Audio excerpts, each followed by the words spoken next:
Hello and welcome. It's a new year and I got some new reviews. If you're joining for the first time, I am Dinotopia and this is Dino Topics Reviews, a series where I build and review a movie in survival Minecraft.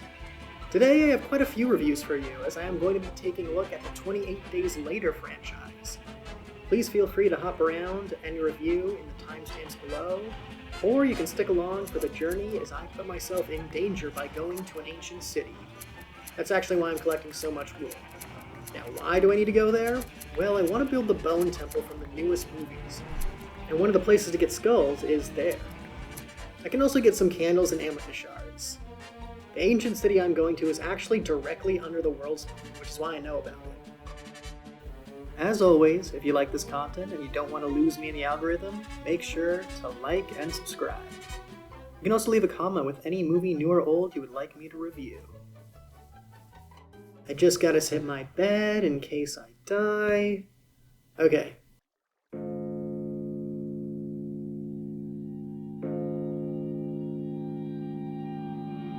I actually recorded my live audio during this, but I was so nervous I really didn't say much.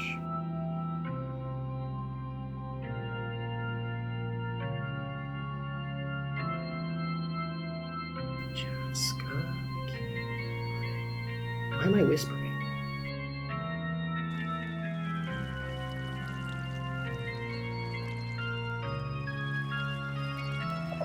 I'm scared of you guys. No.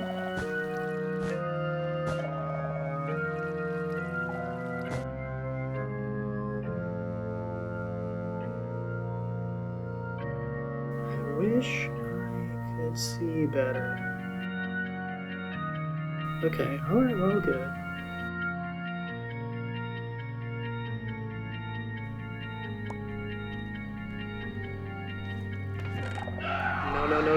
No. Okay.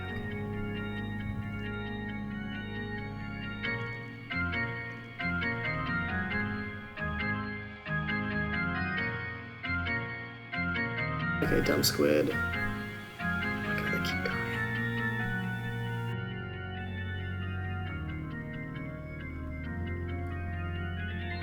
There we go.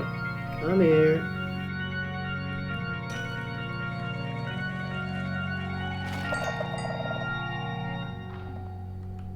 Okay, there's a lot.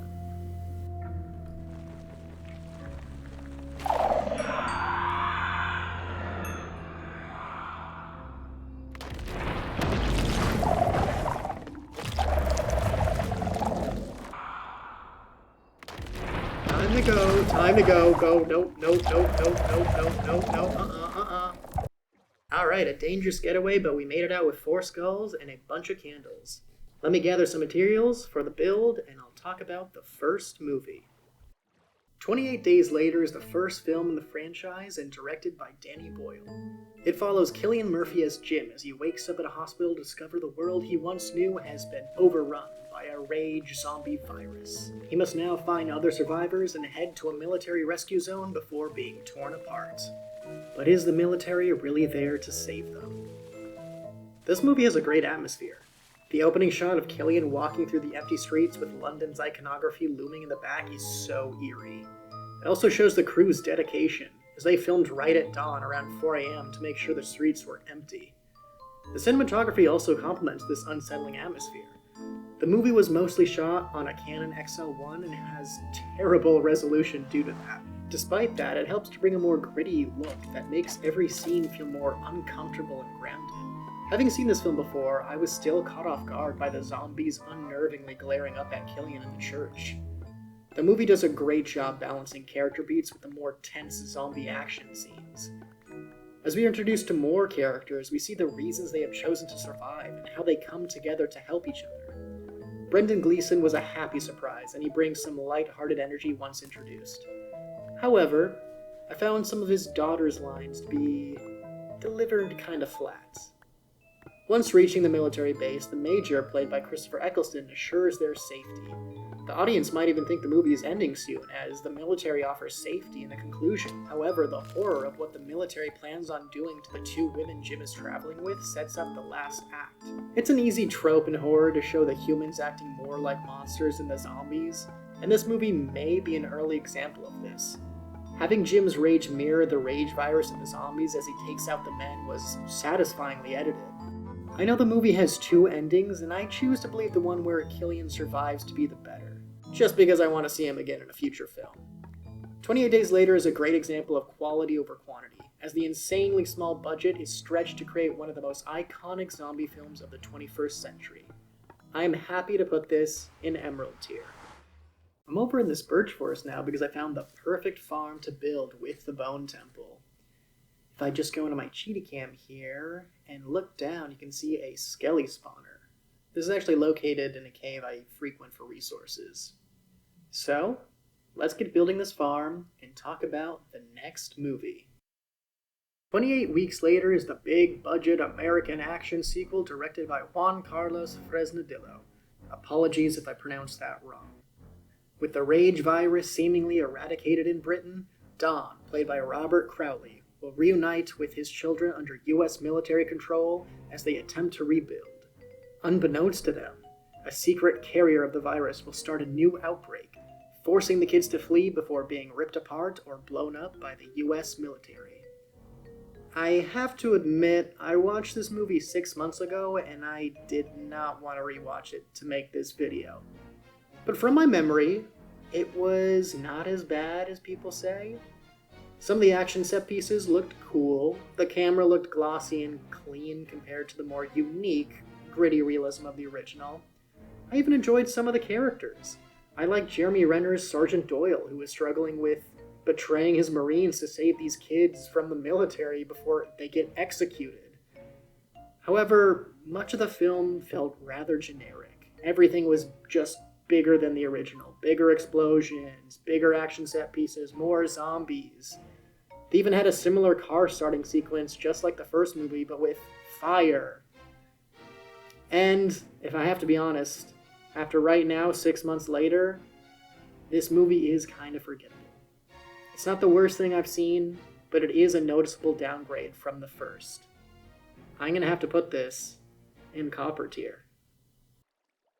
Alright, let's take a quick intermission so you can check out my farm in action and I can repair some of my tools.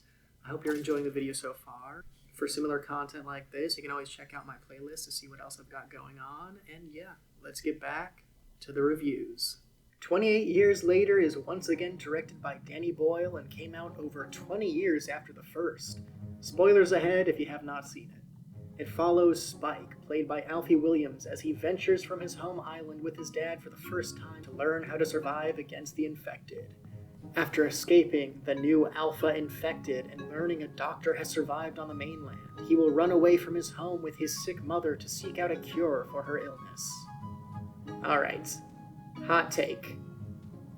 I did not like this movie. I found the editing and camera work to be utterly baffling. The over-the-top bullet time sequences felt so disconnected from the rest of the action, and it didn't look great at all.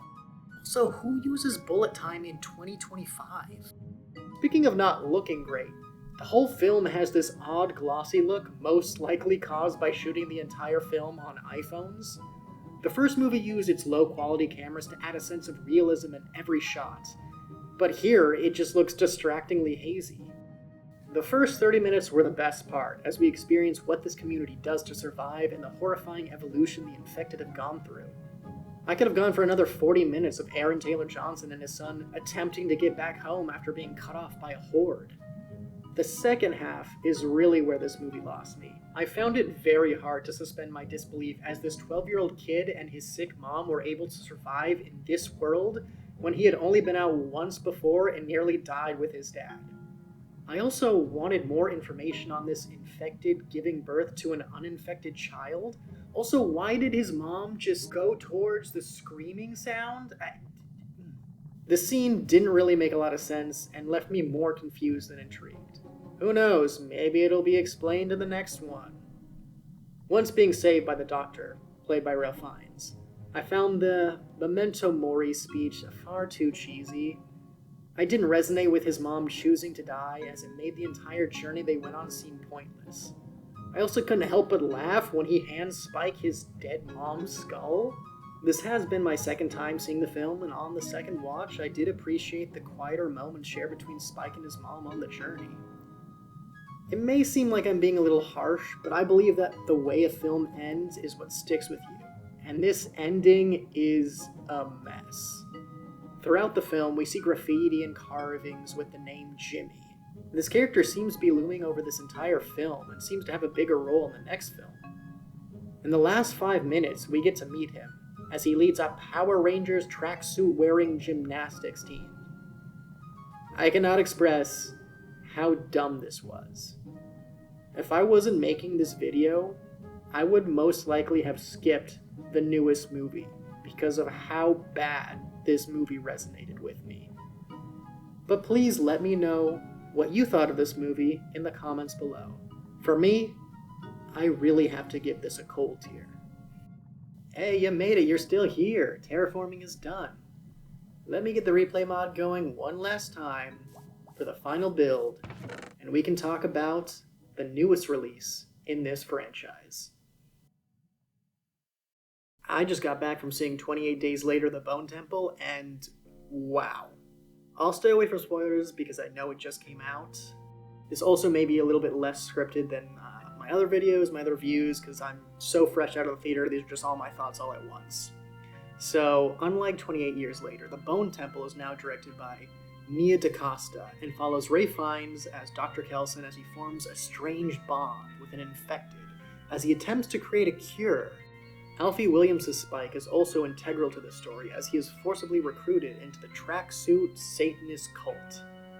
As I have mentioned, I did not care for the previous film, but what DaCosta has brought to this middle film in a new trilogy excites me.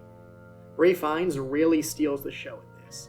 His heartfelt speeches as he is searching for any sign that the zombies might be cured was impactful and felt far less cheesy than what he was saying in the first movie. I also found the cult leader, Jimmy, to be very interesting. Jack O'Connell's performance is so off-putting as this calm and kind demeanor fall away to an egotistical psychopath. I don't know why Lotso from Toy Story 3 popped in my head, but he gave off that vibe. I'm not sure exactly what cameras were used this time for this movie. It seemed far more conventional than any of Danny Boyle's work, and personally, I liked it more. Everything also felt very cohesive compared to the first film, which is interesting as they had two separate plot lines that they were focusing on, and then they joined both of them together at the end. As I left the theater, I found myself enjoying thinking about all the theories of what might come next. This movie really does take the infected storyline in a new direction, and I'm hoping this gets further expanded upon in the future. I also have to admit I was very happy with the fun cameo at the end. I'm sure it already leaked online, but I'm not going to say anything. I will say, if you are looking to watch any of these films, I recommend the first one and the latest, The Bone Temple. I think I might like this one as much as the original. Emerald tier.